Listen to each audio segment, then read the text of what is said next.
Because it's about Dybala's injury. Now, I thought about this, and I think it's very important to talk about Dybala's injury, giving you updates on the Dybala situation, just because, you know, I myself, I'm a bit worried because I know that he's your best player, and seeing him injured yesterday is definitely something bad. And seeing what Mourinho said during his post-match interviews isn't promising. Now, updates have come, and new updates will come by the time we're speaking. But I will keep you updated with every latest update which we have from the Dybala situation, from the Dybala injury. So, what happened? He took his penalty, wonderful penalty, scored, and when he kicked the ball, he got injured.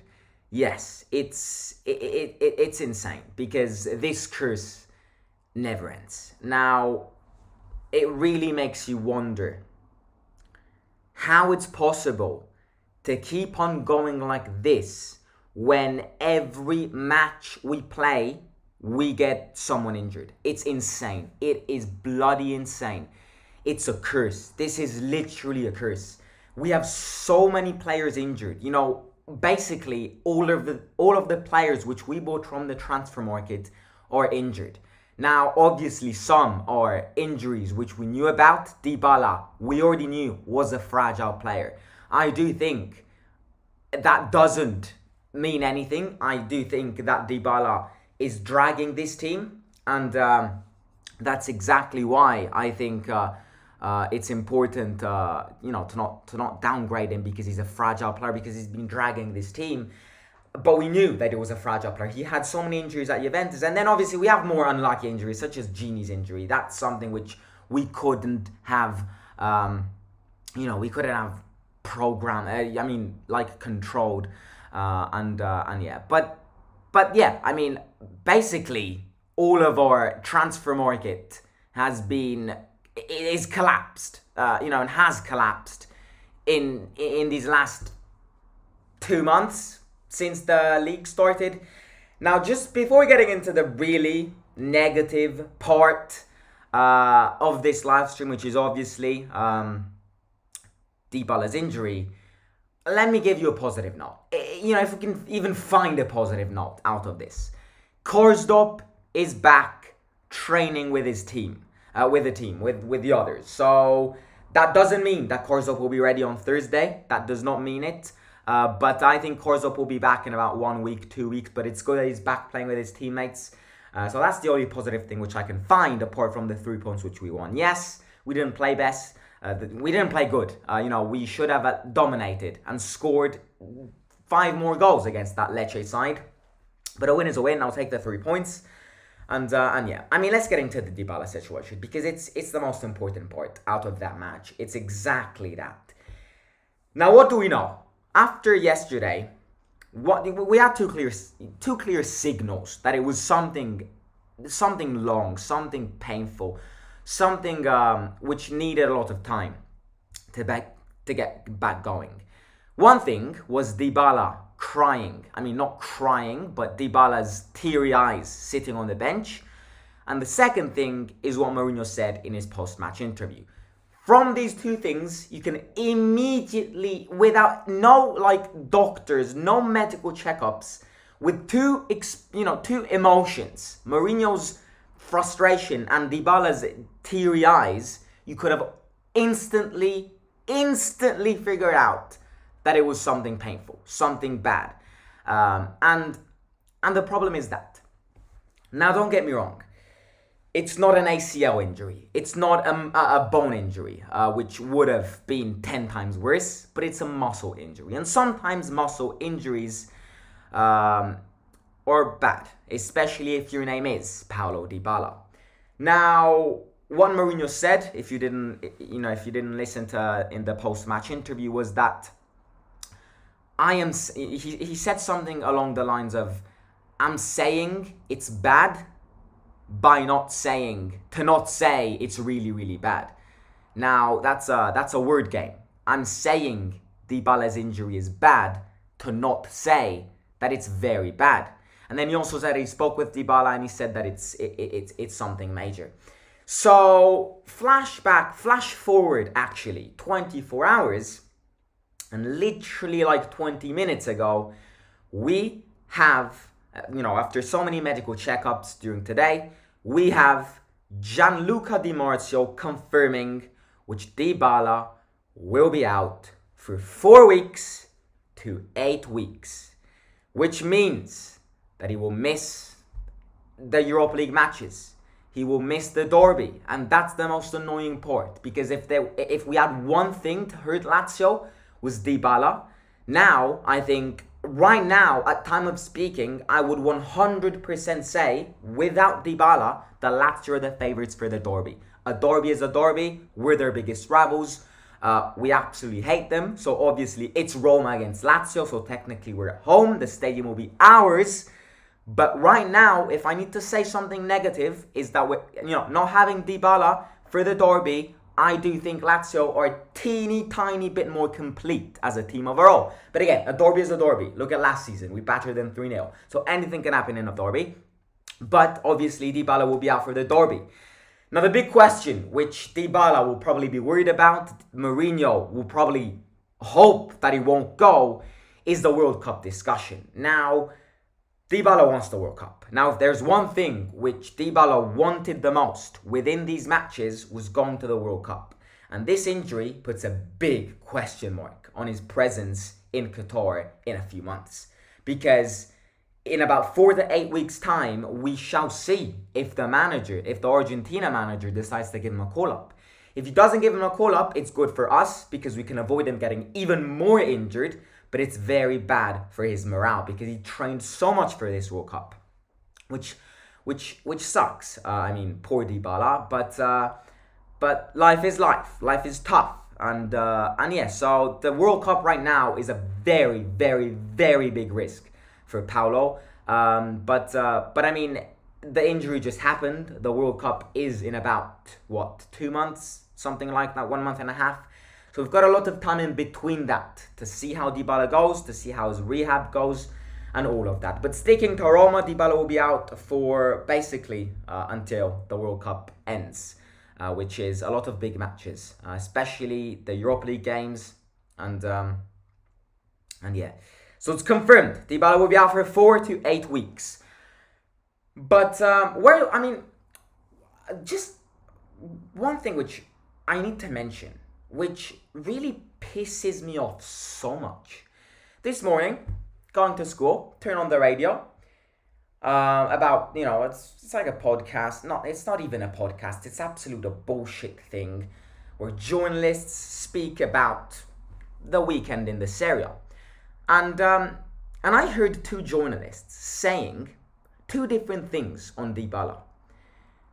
Now, just imagine me half asleep, going to school, turn the radio on, and one of these 2 journalists says Roma plays better without Dybala, and another one of these journalists, part of this podcast, says Dybala should retire.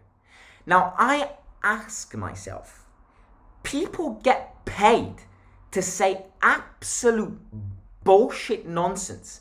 Like, can we believe these journalists got paid to say that this team is better without Dybala? Clearly. I'm like, what the fuck is this guy saying? This guy literally said Roma plays better without Paulo Dybala. He's played 11 matches between the Serie A and the Europa League, scored 7 goals, provided 2 assists.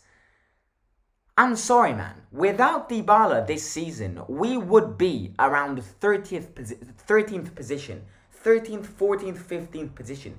And yet, these guys get paid to say, Roma's better without Dybala. Dybala should retire. Too many injuries. Piss off, you idiots. You absolute idiots. It's insane what people say to downgrade this team. It's something else. This guy is dragging this team, and it will be very curious to see how the team will play without Dybala. Now, don't get me wrong.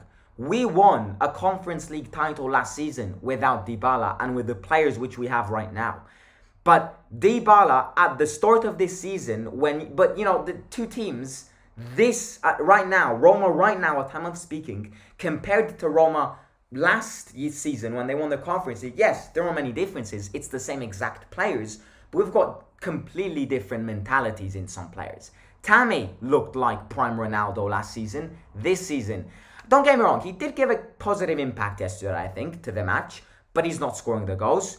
Nico looks absolutely dead, in my opinion. Pellegrini, it just varies between too many positions. He doesn't know himself what he's doing. I am so scared, and I hate to be negative, to see what this team will do without Dybala. Towards the start of this season, they've been too used to play with Dybala. They've been too lucky to have Dybala in their team, which pulls out that magic trick. What happens now? That's a very big question. Well, stay tuned, because we've got at least 1 month and a half of enjoying time without Dybala on the pitch, which is so much time starting in like 2 days in Seville against Real Betis. It's insane. I mean, the injuries are absolutely killing us. They are killing us. Every game we play, someone gets injured. It's so bad for us. It's so bad for us. Now we just need, what? Pellegrini and Nico to get injured, and yeah, that will be it. It's insane. But yeah, I mean, the big question mark right now, which Dybala will be very curious to know. But however, I do think it's very early for him to know right now is the World Cup. But Dybala wants that World Cup. Now, don't get me wrong. It could also be argued that maybe, I mean, it can't be argued because doctors confirmed it. But it could also potentially be argued that Dybala's injury is... Nah, actually, I'm not going to even say it because it doesn't make sense, because doctors have confirmed that it's a muscle major problem. So yeah, but the thing is, we now have to adapt without Dybala on the pitch. That is where the mentality of this team needs to proceed. That's where training sessions in this next month and a half really need to be about just connection between players, cohesion between players, which got lost from last season. This is the time where players like Nico, where players like Tammy, where players like Pellegrini, where players like Belotti even really need to make that step up. This is the time to do it. This is an emergency. This is something which wasn't pre-planned. This is something which damages our own squad depth.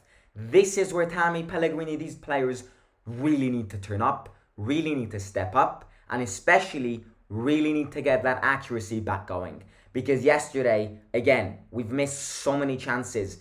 It was absolutely insane. But yeah, I mean, where do we want to go? It's definitely a situation which will give us more updates in the coming days. It will definitely be like that. It's mosquito. Sorry about that. But medical checkups have confirmed that it's something. It's not something where you go right.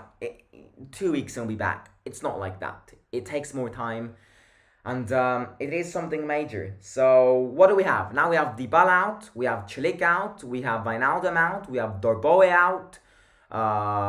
Who do we have? I mean, we've got a lot of big players out, and especially we've got 2 big experienced players out, and I think Dybala brought a lot of their experience to the team. I'm talking as if Dybala will be out for the rest of the season. That's not the case. But one thing which I truly think is that this next month and a half leading to the World Cup will be so decisive. I think, you see, right now, the 2 most important times of this season, to base our final results and to try and maximize as many points as possible, or this month and a half leading to the World Cup, which I think is crucial, because we're playing Napoli at home, and if Napoli continue with this rhythm, they're going to absolutely batter us at home. We've got Europa League back going, so this next month and a half will be fundamental. And then another time period, which I think will be crucial for us to try and get good results at the end of the season, will be like the month after the World Cup. Because the month after the World Cup, it's where we really understand if players got really tired from the World Cup, if there's any injuries from the World Cup, and all of that. So I think coming towards the World Cup and exiting from the World Cup and reprocessing everything after the World Cup will be the most crucial parts of the season. But again, we've got Betis on Thursday, so now the attention. You see, what I fear and what I think we need to avoid is deconcentrating ourselves and now just worry about Dybala. Because what I see doing now, especially when we have a match in 2 games, is the team goes, what am I supposed to do? We don't have Dybala. And they're not used to that anymore. Now they need to understand that they won a European trophy without Dybala last season.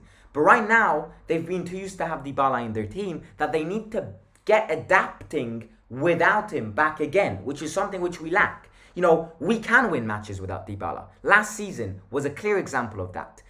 We can win matches without someone who pulls out a magic trick from a magic hat. We can do that. Thing is, we need to get readapted to do that, because that's something which we absolutely lost. So yeah, tomorrow we'll speak about the Betis game, which it's a crucial game for our Europa League journey.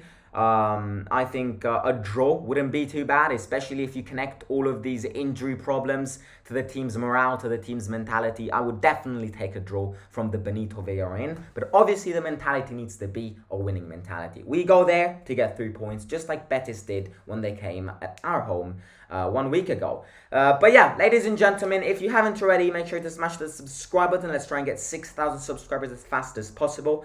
Follow me on Instagram over there in the orange box, over at Simon_AS_. Smash the like button in this live stream and comment in the comments of the video your impressions on this injury crisis. It's terrible. It's absolutely terrible. It's so annoying because you look at any team and the injuries just happen to us, but we're so unlucky when it comes to this.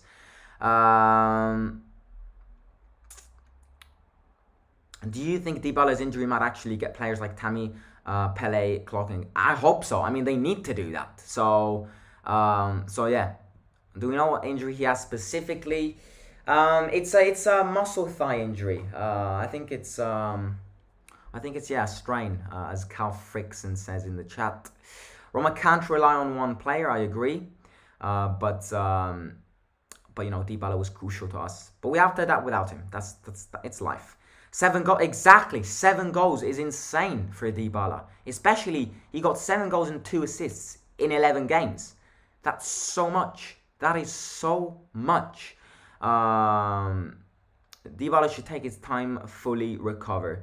I agree. I totally agree. Dybala is a very fragile player. That's something which we already knew about. But it is what it is. It was good seeing Tammy aggressive. I agree. I liked Tammy's impact yesterday. He won the penalty.